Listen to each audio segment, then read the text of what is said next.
Hello. This is for Virgo Risings. My name is Mick Collins. I'm with Saber Tree Consulting. Thank you so much for being here. Um, if you are coming from Patreon, I appreciate you paying for this services early.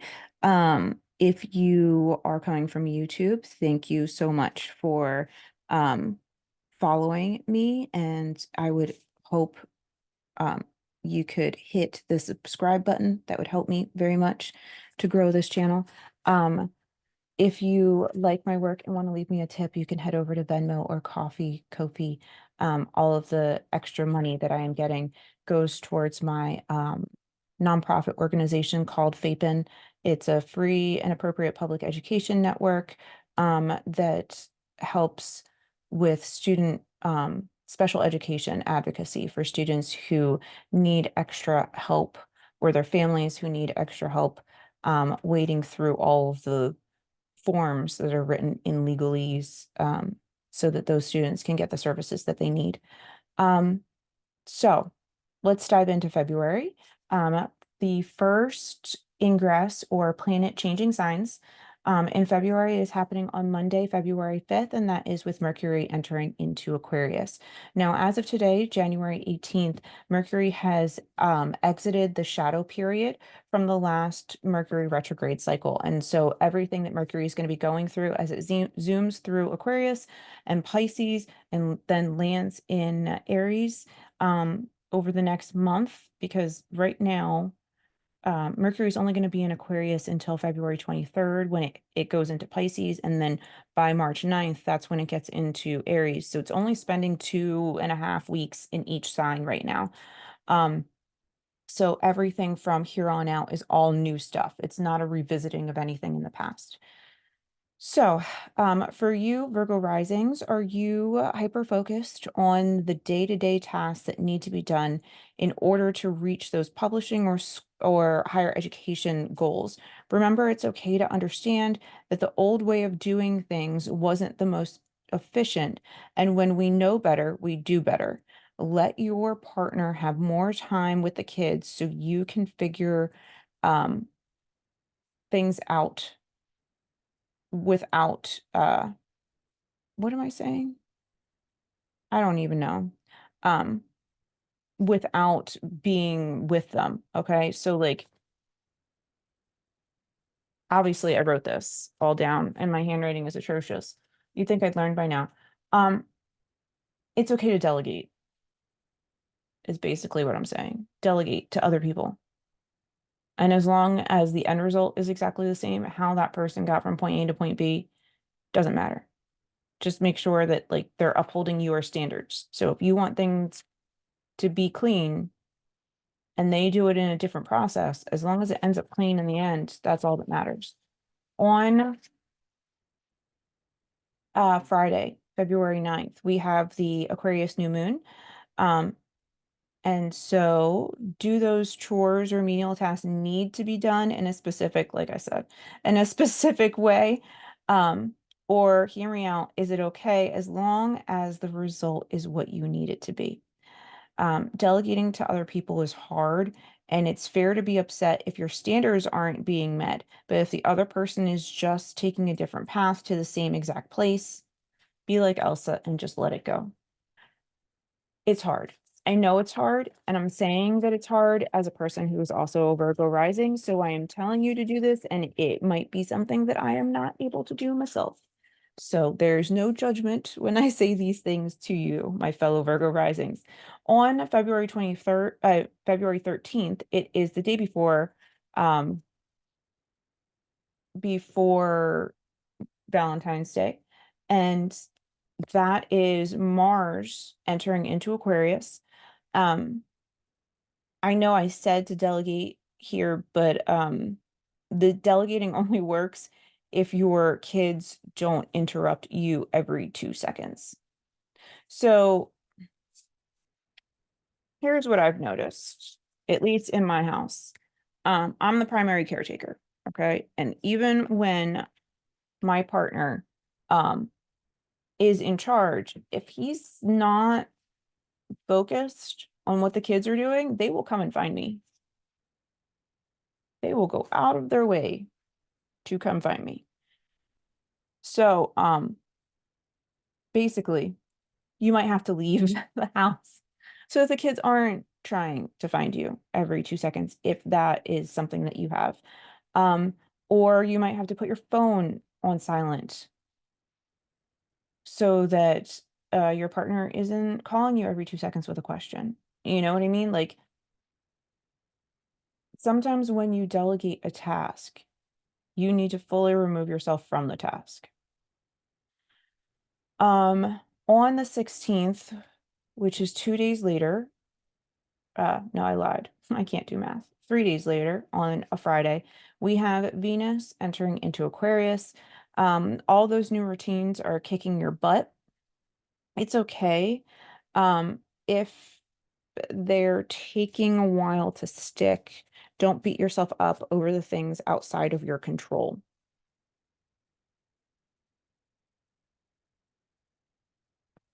Yeah, that one's a hard one too. Venus is in Aquarius until March 11th. Then on Sunday, February 18th, we have the sun moving into Pisces until the spring equinox on March 19th. And for you, Virgo, is your partner asking for a bit too much right now? Or do y'all need to be more committed to each other than you were? People are shipping you, meaning like uh social media following or your friends, they're shipping you either way. So be careful of being overly optimistic, though. You're gonna have to like get to the nitty-gritty and have some hard discussions about that. The final transit, no, second to last transit is Mercury moving into Pisces. And that happens on Friday, the 23rd. Mercury does not like to be in Pisces. It is its place of being fallen. It doesn't mean it's a bad thing. It just means that it's going to be like those podcasts where people think they're talking and saying good things, but they're just talking. They're not actually saying anything. And then they're going back and forth and back and it's just, you know what I mean? Also, Mercury is very close to the sun right now, and so it's what's considered combust. And I've said this in other videos, but what it's basically like is when you've got a rock star on a stage and all the house lights are up and they can't see past that first row. So Mercury is not going to be communicating in an effective manner while Mercury is in Pisces. It might feel very close to a Mercury retrograde type of deal. Okay. And this is again in your seventh house of relationships. So your partner is sweet talking you, possibly, or are they gaslighting you and messing with your mental health? It's up to you to wade through it all. Okay. So I'm not a fan of gaslighting. And when I say gaslighting, I know that this is one of those like mental health trigger words where a lot of people are like, oh, well, everybody says that. I'm not talking about straight out lying. Okay. What I'm talking about is someone trying to convince you that things aren't what they seem and that you're the crazy one. Okay.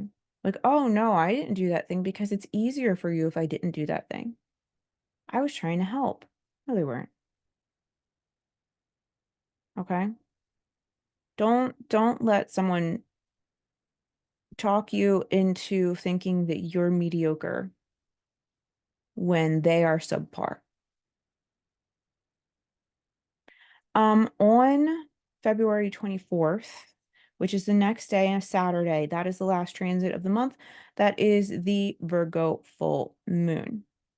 So when we had the Virgo first new moon in your first house, whatever you started for yourself personally, like what you thought you needed physically in your physical form, or what you thought you needed for you and who you believe you are. We're now 6 months from then, and it's now kind of a culmination or an end point of what that is. It's wrapping up. And so be mindful of how what you say affects your personal relationships. Don't overpromise and underdeliver. You'll be breaking their trust in you. Okay, so if someone says to you, these are my standards, can you meet those standards? And you say yes, they now have that expectation that you're going to meet those standards. And then when you don't meet them and you don't meet their expectations, then they lose trust in you because you said you could do something that you inevitably couldn't do. And as Virgos, we tend to have a plate that is overflowing with everybody else's responsibilities and not just our own. So take the time to look at all the things that you have to do and then properly assess whether or not you can take on more. And if you can't take on more, then you need to be honest about that and in a tactful way. Um, because honesty without kindness is cruelty, but kindness without honesty is lying. And lying to our partners, even if they are little lies, those little lies add up. And it's just one more piece of hay on the camel's back. So that's all I have for the month of February, my fellow Virgo risings. I hope you enjoy the month of February. Thank you again for being here. If you did like my work and you want to leave me a little tip, please, I would very much appreciate it. If you are on YouTube, please hit that subscribe button. I would very much appreciate that as well. If you want a reading with me, head over to my website and my books are currently open. But until next month, which is February 13th, I will have the Patreon stuff up. And then on February 26th is when everything else is going to be released to the public. So once again, thank you for being here. And remember, you're worthy of all the good things that are headed your way. Bye. My goodness.